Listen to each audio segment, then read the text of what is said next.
Hi friends, இன்றைக்கி நம்ம சேனலில் பிரண்டையை வச்சு தொக்கு செய்ய போகிறோங்க. பிரண்டை வந்து அவ்வளவு நல்லதுங்க, எலும்பு வளர்ச்சிக்கு எல்லாத்துக்குமே அவ்வளோ நல்லது. நிறைய சத்து அதில் இருக்குது.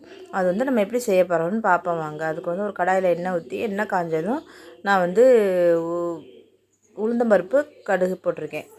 போட்டு நல்லா பொரிஞ்சதுக்கப்புறம் வரமிளகா, காரத்துக்கு தகுந்த வரமிளகா நம்ம போட்டுக்கணும். நான் ஒரு 6-7 மிளகாய் போட்டிருக்கேன். அதுக்கப்புறம் அந்த பூண்டு, தேவையான அளவு பூண்டு என்ன ஒரு 10 பல் அளவுக்கு போட்டிருக்கேன். ஒரு கட்டு தான் நான் பிரண்டை வாங்கியிருக்கேன். நல்ல பிஞ்சாக இருந்தது.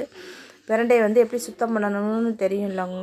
அதை அந்த மாதிரி சுத்தம் பண்ணிக்கணும். நம்ம வந்து கையில் அது வந்து அரிக்கும். அதனால் நம்மளுக்கு வந்து எண்ணெய் தடவிட்டு அதை நம்ம கட் பண்ணி நாரெல்லாம் உரித்து எடுத்துக்கணும். எடுத்து தான் சுத்தம் பண்ணி எடுத்து வச்சுருக்கேன். அதை நம்ம வச்சு தான் நம்ம இப்போ தொக்கு செய்ய போகிறோம். இது வதங்கினதுக்கப்புறம் நம்ம வந்து இதில் வந்து கொஞ்சம் புளி சேர்த்துக்கணும். இதை வறுத்துட்டு தனியாக புளி சேர்த்து எடுத்து வச்சுட்டேன். அதுக்கப்புறம் பிரண்டையை மட்டும் நல்லா அதே எண்ணெயில் நல்லா வதக்கணும். பிரண்டை இப்போ கலர் பச்சையாக இருக்கா, இது கலர் மாறுற அளவுக்கு நம்ம வந்து நல்லா வதக்கிடணும். இந்த எண்ணெயிலே நல்லெண்ணெய் ஊற்றி வதக்குங்க. அதுதான் பெஸ்ட்டு, உடம்புக்கு நல்லது. இந்த பிரண்டைக்கு கண்டிப்பாக நல்லெண்ணெய் மட்டும்தான் சேர்க்கணும். நான் கொஞ்சம் இலையை எல்லாத்தையுமே இதிலே போட்டுட்டேன். இலையை மட்டும் வச்சு தனியாக துவையாக அரைக்கலாம்.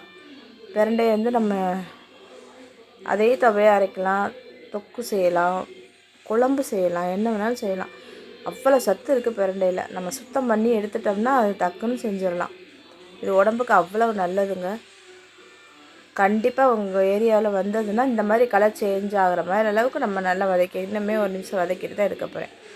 அதுக்கப்புறம் நம்ம எப்போவுமே நம்ம ஊறுகாய்க்கு இதுக்கெல்லாம் செய்கிறோம், தொக்கு செஞ்சோம்னாலே இந்த இது தான், கடுகுண்டம் பருப்பும் வெந்தயமும் அதை நல்லா வெறிஞ்சட்டியில் வதக்கி அதையும் எடுத்து வச்சு பொடி பண்ணி வச்சுக்கணும். இப்போ வதக்கின எல்லாத்தையும் ஒன்றா போட்டு ஃபஸ்ட்டு இந்த மிளகாலாம் போட்டு அரைச்சிட்டு, அதுக்கப்புறம் பிரண்டையும் போட்டு அரைச்சிட்டு அது ரெண்டையும் வெந்தயத்தையும் இதே நம்ம தனியாக பொடி பண்ணி வச்சுருக்கேன். எண்ணெய் ஊற்றி எண்ணெய் காஞ்சதும் இந்த தொக்கை போட்டு கொஞ்சம் கடுகு பருப்பு வெந்தயம் போட்டுட்டு தொக்கை போட்டு நல்லா அந்த மாதிரி சுருள நல்லா மீடியம் ஃப்ளேமில் வச்சு நம்ம நல்லா தொக்கு செஞ்சுக்கணும். நல்லா வதக்கணும். கடைசியில் நம்ம அரைச்சி வச்சுருக்கிற அந்த கடுகு உளுந்தம்பருப்பு உளுந்தம்பருப்பு போடக்கூடாதுங்க, கடுகும் வெந்தயம் மட்டும்தான். அந்த பொடியையும் கடைசியில் தூவிட்டு அதையும் நல்லா மிக்ஸ் பண்ணிவிட்டு அதுக்கப்புறம் ஒரு 2 நிமிஷம் அடுப்பில் வச்சுருந்துட்டு நல்லா எண்ணெய் பிரிஞ்சு வரையில் நம்ம அடுப்பை ஆஃப் பண்ணிக்க வேண்டியதுதான். அவ்வளோதாங்க. இது வந்து சாதத்தில் போட்டு சாப்பிட்டாலும் நல்லாயிருக்கும், இட்லி தோசைக்கும் நல்லாயிருக்கும். நம்ம வச்சு சாப்பிட்லாம். ஒரு 15-20 நாள் வந்து நம்ம வெளியிலே வச்சு சாப்பிட்டோம்னாலும் கெட்டு போகாது. Thank you friends.